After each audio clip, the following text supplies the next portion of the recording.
Support for this podcast comes from the Central Valley Journalism Collaborative, connecting communities with the resources, infrastructure, and networks to ensure a vibrant local free press.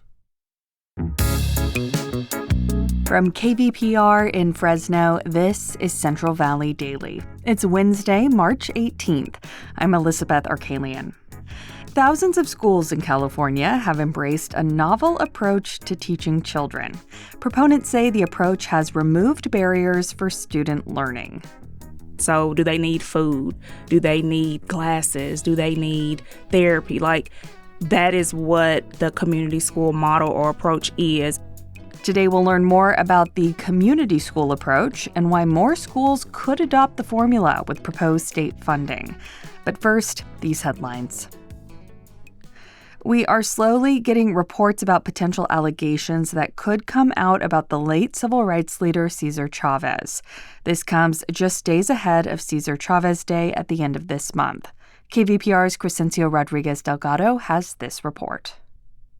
We don't know exactly what is being alleged against Cesar Chavez, but multiple events honoring him have been canceled in recent weeks. Now, the United Farm Workers, the union he co-founded, has halted all upcoming events. The UFW said it is aware of the claims against Chavez, and they are, quote, incompatible with our organization's values. Their statement alluded to allegations of child abuse. This is a major shock to communities who know Chavez's work. His movement to organize farm workers was born in the San Joaquin Valley. It inspired decades of activism for farm workers that is still active today. Chavez died in 1993 and was laid to rest in Kern County. His supporters have since fought to name schools and streets after him.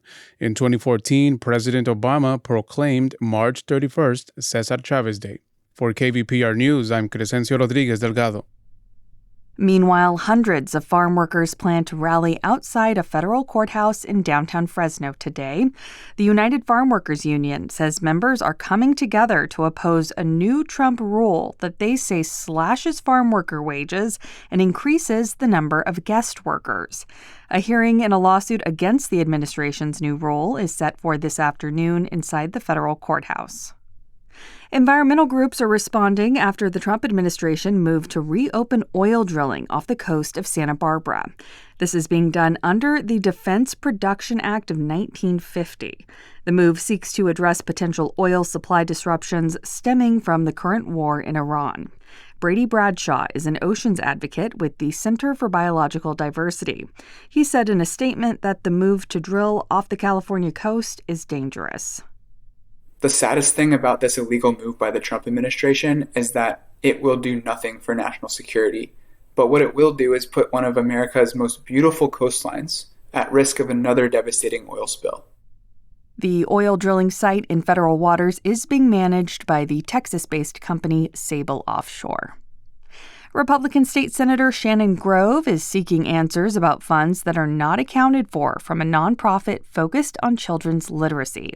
Grove represents the Bakersfield region in the legislature. At a budget hearing this week, she grilled state librarian Greg Lucas about the Dolly Parton Imagination Library. She says more than $500,000 from the organization is not accounted for. The Senate is expecting an update on the funds by Thursday. A First Amendment organization is raising alarm over a proposed rule at the Fresno City Council. The council's trying to restrict registered sex offenders from its meetings. But news outlet GV Wire reports that the First Amendment Coalition says not so fast. The news outlet cited a legal expert who says the Brown Act prohibits government agencies from blocking the public from attending meetings.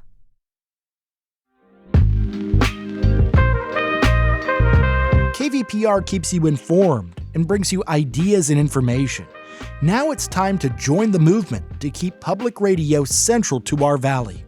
We need donations from 300 new supporters by March 20th to help secure KVPR's service and shows like this one.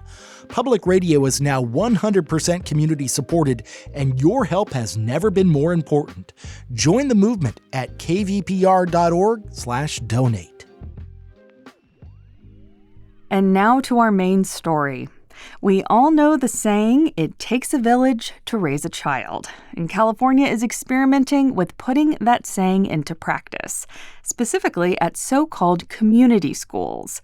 Their approach is to support the whole child, not just teach them key subjects. That includes providing space for students to learn to manage their emotions. There may be resources for kids who need a haircut or food. There's mental health support. Right now, some schools in the state, including in our region, have funding designated for community schools. And Governor Gavin Newsom wants to expand this program, but he'll need legislative approval. Reporter Lasherica Thornton with our news partner EdSource visited a community school in the foothills, and she joined us at the KVPR studios to discuss what she saw and the odds that this model could expand. Community schools, or the community school approach, they are going to address not just the academic needs of their students. They're not just going to challenge students academically. They're also going to address those other needs, so physical, social, emotional, mental health, to really support the whole child, so to speak. So, and by that I mean they're going to address and remove the barriers for students learning. So, do they need food? Do they need glasses? Do they need therapy? That is what the community school model or approach is. And also with the model, kind of what's tied into it is that the educators, the people in the schools, are going to work with families, and they're going to work with local organizations to figure out, number one, what are the needs of the students in this community, and how do we best support them and bring in, again, those families, those community organizations, and provide all of those things. So yeah, very comprehensive. It is, compared absolutely. to, a regular public school. Do we have a sense of which specific student populations these types of schools are designed for, would serve? Absolutely. So it is... So students with large percentages of socioeconomically disadvantaged students, large numbers of English learners, the large numbers of foster and homeless youth. Actually, the way that California has been funding community schools over the last 4.5 years, they've actually prioritized funding to the ones with 80% of that student population. So definitely it's meant to be for those high-need schools. But again, you don't have to be. You can do these things in any capacity, so to speak. But I don't know. I kind of think about the saying of it takes a village to raise a child. That's what this model is about. So. Okay. And I could imagine, I know you visited a school in Coarsegold where this is happening. So more rural communities, maybe students in the foothills don't have as much access to things that other students do. Absolutely. Okay. Well, you recently reported on a funding debate over these community schools. It's being debated whether the state should permanently fund these types of schools.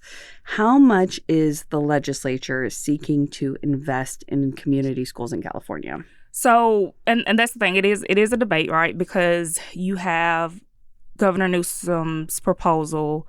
It's kind of tied to the fact that he feels like this model, this approach is worth a permanent investment. And so the proposal would be $1 billion annually every year. And to clarify, community schools have already been receiving state funding, but this proposal you've reported on would make that funding permanent. Absolutely. Per the governor's request. So currently more than $4.1 billion has been allocated over several years, and it is going to 25% of California schools, so about, over 2,500. So if there are 2,500 community schools already receiving the funding, if this becomes permanent and there's more money allocated toward it, would the extra money allow more schools to experiment and open with this? Yeah, so the funding is meant to kind of do two things. So it's meant to expand, meaning possibly 3,700 additional schools, but it's also meant to maintain what has been started in the 2,500 schools. So it's meant to do both. Yep. And one thing I found interesting in your reporting is that the Legislative Analyst's Office, which is a nonpartisan office that gives recommendations essentially to the state based on the financial situation or feasibility of things, they were a little more cautious. They pushed for this funding to occur in grant cycles rather than to be permanent. Tell us a little bit about their perspective. So their recommendation aligns with what's currently going on. That kind of grant cycle is what has currently been the case. So there's been different cohorts of community schools that have got the funding. They've had requirements. reporting implementation, reporting planning. Like, that's what's been currently going on for the past 4.5 years. And that was supposed to be temporary. And also, the Legislative Analyst Office actually does not think $1 billion a year will even be enough for all of the schools that would be eligible. So, okay, so they're a bit of more critical of the idea than the governor's advisor. Yeah. And not just them. I mean, technically, I spoke to educators. So I'm talking community school coordinators who are implementing this. I've talked to researchers, and they are even concerned over if $1 billion is enough to do both. Will this allow us to maintain and continue what we're doing and increase the number of schools doing it? So, one interesting note in your piece about these schools is that educators saw student outcomes were actually a little more improved at community schools. What areas specifically did educators say that they saw improvements? So when we're talking to educators, a lot of times I'm talking to teachers, I'm talking to the coordinators implementing these programs. They have a lot of the anecdotal impacts, all right? So they see that the students are more engaged. They see students come into school more often. They don't see as many disciplinary issues, right? So those are a lot of the anecdotal impacts, but researchers have also pointed to the data backing that up, right? So they see reduced chronic absenteeism. They see suspensions lower. They also even see academic improvements or outcomes are usually take a while to kind of track, but the Learning Policy Institute thinks that, they're already seeing improvements for both English and math as well, so. And I know for your reporting, you actually went to a community school in Coarsegold, as we mentioned. What did you see there? What stood out to you? Yeah, so, and I will note, like, this is a small, mention where it's in a rural community. It's a small school. They are just kind of starting out with their funding and their implementation. So they are learning throughout this process, but got to go to their Zen Den. Yeah. So it's a quiet area, really meant for the students to be able to refocus or calm down. And so they go there 5 to 10 minutes. So it's this dimly lit room. They have different activities throughout. I'm pretty sure the kids don't realize, like, a lot of the activities, like, the water gel beads, like stuff like that, like, helps with their sensory. There was even a mini trampoline. So you could jump on it to release energy. I couldn't get a picture of them doing it because they were just they would jump on there real quick and, different types of chairs, comfortable bean bags, like pillows, like all this stuff. It's also, the Zen Den is also where the school counselor can even hold like small group sessions for things like girl empowerment, impulsive control with the boys, coping skills. So it's also a space for that as well. Lasherica Thornton, education reporter with our news partner, EdSource. Thank you so much for speaking with us. Thank you for having me. And that is today's show. Today's episode was produced by Jonathan Linden and KVPR with support from the Central Valley Journalism Collaborative. I'm Elizabeth Arkalian. Find the latest local news anytime at kvpr.org.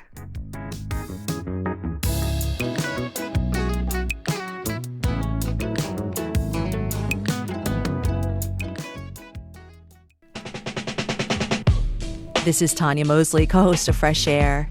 You'll see your favorite actors, directors, and comedians on late-night TV shows or YouTube.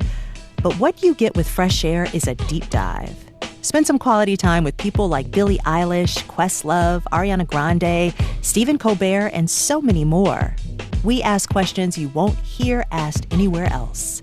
Listen to the Fresh Air podcast from NPR and WHYY.